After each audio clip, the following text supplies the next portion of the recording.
महाराज जी, मेरा मन नाम जप में तो लगता है, पर कर्मकांड जैसे पूजा आरती सेवा आदि में नहीं लगता। तो महाराज जी, ये ना करके अगर मैं मन नाम जप में ही लगाऊं तो उतना ही लाभ मिलेगा? बहुत सुंदर, बहुत उससे ज्यादा लाभ मिलेगा। अगर हम पूजा कर रहे हैं, हमारा मन संसार में लगा है तो कम ठीक है। अगर हमारा मन नाम जप में लगा है तो सब पूजा हो जाएगी, सब आराधना बन जाएगी, सब तीर्थों के अवगाहन का फल मिल जाएगा, सब शास्त्रों के पाठ का फल मिल जाएगा, सब जितने पुण्य हैं वो सब नाम में विराजमान है। यदि हम निरंतर नाम जप करें और कुछ ना करें तो हमारा परम कल्याण हो जाएगा, भगवान की प्राप्ति हो जाएगी, प्रेम प्रकट हो जाएगा, सब लीला स्फुरित हो जाएगी सब। और हम पूजा पाठ करें, नाम जप ना करें तो पूजा पाठ करते हुए भगवान में मन कम लगता है, संसार में ज्यादा जाता है। अब देखो, भगवान की पूजा शुरू करो, आरती है, श्रृंगार है, तो संसारिक चिंतन चलता है। तो चिंतन तो संसारिक चल रहा है, पूजा बाय हो रही, वो खास बात नहीं हुई। अगर चिंतन आंतरिक भगवान का चल रहा है और भले आप सांसारिक काम कर रहे हो तो बहुत बड़ी बात है। मानो आप झाड़ू लगा रहे हो और आपका चिंतन भगवान का चल रहा है, आप किसानी कर रहे हो, आप व्यापार कर रहे हो, आप ऑफिस में हो और भगवान का चिंतन चल रहा है, ये बहुत बड़ी पूजा हो रही। अगरबत्ती धूप बत्ती ये साधारण पूजा है, असाधारण पूजा है भगवान का चिंतन। अनन्यस चिंतयन्तो माम ये जना पर्युपासते, भगवान कह रहे हैं जो जन मेरी उपासना अनन्य चिंतन के द्वारा करते हैं। अनन्य चिंतन क्या है? हम भगवान के नाम का चिंतन कर रहे हैं, भगवान के गुण का चिंतन कर रहे हैं, भगवान के रूप का चिंतन। तो रूप और गुण का चिंतन तो पवित्र हृदय से होता है, हमको नाम का चिंतन करना चाहिए। तो ये तो बहुत बड़ी कृपा है जो आपका मन नाम में लग गया, नहीं तो नाम में मन नहीं लगता और सब जगह लग जाता है। नाम खूब जप करो, सब ठीक हो जाएगा। सना जी पटियाला से। राधे राधे महाराज। राधे राधे महाराज जी। महाराज जी, अर्जुन जी युद्ध से पहले संन्यास लेना चाहते थे, परंतु श्री कृष्ण जी ने उन्हें युद्ध में लड़ने का संदेश दिया। ऐसे ही हमारा जीवन में भी युद्ध करना, मेहनत करना और संघर्ष करते रहना क्यों आवश्यक है महाराज जी? अपने कर्तव्य के लिए हमारा मनुष्य जीवन मिला है। स्वधर्मो निधनो श्रेया परधर्मो भयावहा। अपना जो धर्म है वो देखने में छोटा हो तो भी वो हमारे कल्याण के लिए है, और दूसरे का बड़ा धर्म दिखाई देता हो तो हमारे लिए ठीक नहीं। अर्जुन ने बड़ा धर्म चुना अपने निज धर्म का त्याग करके। बड़ा धर्म संन्यास, और निज धर्म उस समय छात्र धर्म के अंतर्गत युद्ध रूपी कर्तव्य है।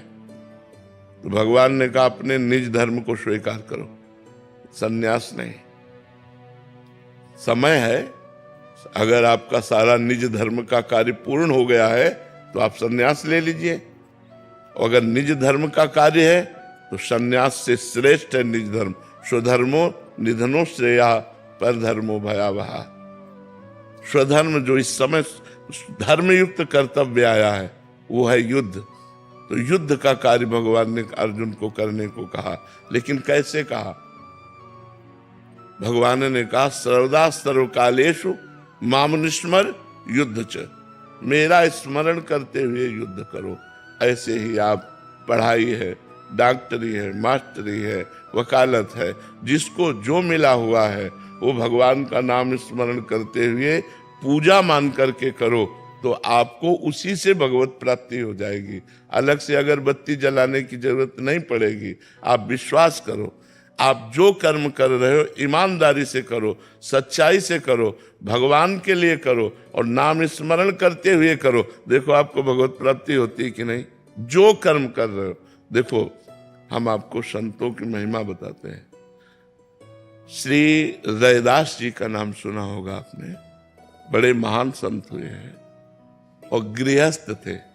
उनकी पत्नी थी, रैदास जी की पत्नी थी, सुना है ना, पत्नी थी, और वो अपना कार्य करते थे। इतने बड़े सिद्ध महापुरुष हुए कि एक पंडित जी गंगा नहाने रोज जाते थे। तो रैदास जी से कहा कि रैदास जी कभी गंगा नहाते तो होते ही। तो उनका हम अपने कर्म को ही पूजा समझते हैं। आप रोज गंगा नहाने जाते हो, ये 2 केला है, बड़ी कठिन कमाई के हैं, गंगा जी को दे देना, कह देना रैदास जी ने दिया है। पंडित जी ने ले लिया और जब जाकर गंगा जी से कहा कि रैदास जी ने ये 2 केले आपको दिए, तो गंगा जी में से हाथ प्रकट हुआ और 2 केले लेके समा गया। फिर थोड़ी देर में हाथ प्रकट हुआ और आवाज आई कि स्वर्ण का जो कंगन है ये रैदास जी को हमारी तरफ से प्रसादी दे देना, गंगा जी ने।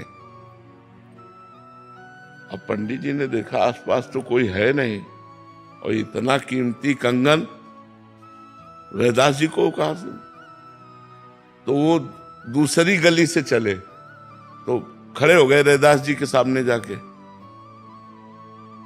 जिस गली से चलते वापस फिर वही रैदास जी के घर के सामने खड़े हो जाते।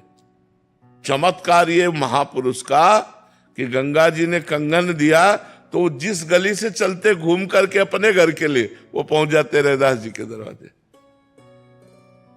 आखिरकार रैदास जी के समीप गए और कहा केला दे दिया था। उन्होंने ऐसे कठौता में हाथ डाला और कहा हाँ हाँ दे दिया था। कठौता में केला उनको मिले, बोले हाँ दे दिया था। उनका गंगा जी ने आपके लिए, तो उनका हम इसको क्या करेंगे, आप ही रख लो। तो उन्होंने कहा कि ये तो धोवन है, इसमें आपने, तो उनको जानते हो क्या कहा? तो सब कोई जानता है उनकी प्रसिद्धि इस बात की, मन चंगा कठौती में गंगा।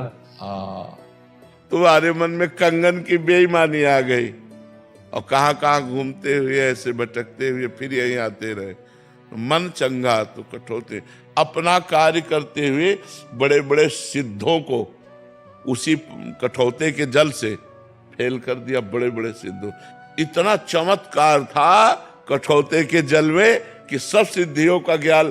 तो अगर हम स्वधर्मो निधनो श्रेया पर धर्मो बहावा, हमको भगवान ने किसान बनाया, व्यापारी बनाया, मास्टर बनाया, डॉक्टर बनाया, वकील बनाया, हम ईमानदारी से अपने कर्म को करें और भगवान का नाम जप करें तो सर्वलोक महेश्वर भगवान उसको पूजा मानेंगे और आप उससे परिपक्व हो जाएंगे। आप भगवान की प्रसन्नता प्राप्त कर लेंगे, आप भगवान के लाड़िले बन जाएंगे। पर हम लोग क्या करते हैं, अपने कर्म में बेईमानी करते हैं। हम लोग भगवान का स्मरण नहीं करते, 2 कमियां करते। कर्म तो सब कोई कर रहा है लेकिन धर्म पूर्वक कर्म नहीं करते और नाम जप करते हुए कर्म नहीं करते, इसलिए सिद्धि प्राप्त नहीं होती। नहीं तो भगवान ने अर्जुन जी को कहा संन्यास लेने की आवश्यकता नहीं, इस समय युद्ध धर्म की आवश्यकता है। मामनुस्मर युद्ध च, मेरा स्मरण करते हुए युद्ध करो, यही तुम्हारे लिए परम धर्म है, यही तुम्हारे लिए स्वधर्म है, यही तुम्हारे लिए परम कर्तव्य है। ऋचा जी देहरादून से। राधे राधे दादा। राधे राधे महाराज जी। महाराज जी, क्या मृत्यु का भय मन से खत्म हो जाना और प्रश्नों का मन से खत्म हो जाना सच्ची शरणागति है? हाँ, बहुत सुंदर बात है, बहुत सुंदर बात है। कोई प्रश्न ना रहे और कोई भय ना रहे, यही शरणागति का सच्चा स्वरूप है। निर्भय, निर्भय हो गया और निसंशय, कोई संशय नहीं रहा।